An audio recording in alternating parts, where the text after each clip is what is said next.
Committee গঠন হলো, 2 দিনের ভিতরে বাংলাদেশের চিত্র পাল্টে গেল। সরকারি দল ভয় পায়। আপনারা দেখেছেন জ্বালানির সংকট তৈরি হয়েছিল, এটার জন্য আমরা নোটিশ দিলাম আলোচনার জন্য। সরকারি দল ভয় পায়, আমাদেরকে আলোচনা করতে দিবে না। আলোচনা করলে যদি আবার কিছু করতে গিয়ে সাপ বের হয়ে আসে, এই ভয়ে তারা আমাদেরকে কথা বলতে দিবে না।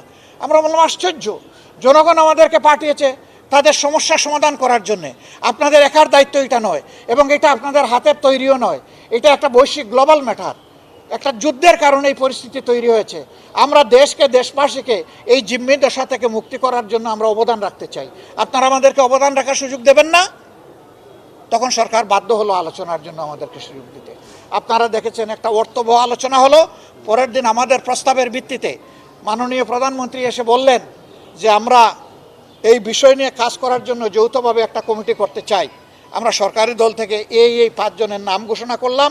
আপনারা বিরোধী দল থেকে 5 জন দিয়ে, মাননীয় বিরোধী দলীয় নেতা, আপনি আমাদের এই কমিটিটা কমপ্লিট করেন।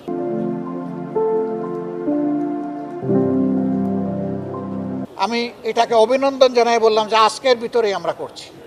আমরা বসলাম, বসে 5 জনের নাম দিলাম, কমিটি গঠন হলো। 2 দিনের ভিতরে বাংলাদেশের চিত্র পাল্টে গেল। কেন পাল্টে গেল? কেউ কেউ বলতে থাকলো এটা অল্প, বলতে থাকলো যে এটা আর্টিফিশিয়ালি করা হয়েছিল, জামাত তাদেরকে উস্কাই দিয়েছিল। এত গাড়িগুলা যদি জামাতের হয়, ভাই আলহামদুলিল্লাহ, সারা বাংলাদেশ আমাদের। আমি সংসদে দাঁড়িয়ে বলেছিলাম, মাননীয় স্পিকার, এটা বার্তা দিচ্ছে ভালো কাজে যদি সরকারি দল বিরোধী দল সমন্বিতভাবে কাজ করে এই জাতির ভাগ্যের পরিবর্তন অবশ্যই হবে। এবং তিনিও সেই কথাটা তার শেষ বক্তব্যে এখানে কনক্লুশন টেনেছিলেন। এটা বার্তা দিচ্ছে সরকারি দল বিরোধী দল জনগণের সমস্যা সমাধানে আন্তরিক হলে জনগণের মধ্যে আস্থার পরিবেশ তৈরি হবে। এই আস্থার কারণে এই সমস্যা 2 দিনের মধ্যে মিটে গেছে। আমরা সেই আস্থার রাজনীতি ফিরে আনতে চাই। আমরা বিরোধী দলের জন্য রাজনীতি করতে চাই না।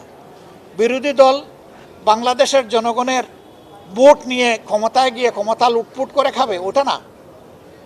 আমরা যদি ক্ষমতায় যাই, আমরা ঘোষণা দিয়েছি যে ক্ষমতায় যাওয়ার দিন আমাদের যে সহায় সম্পদ থাকবে, ক্ষমতা থেকে বের হয়ে আসার দিন তা কমবে, বাড়বে না।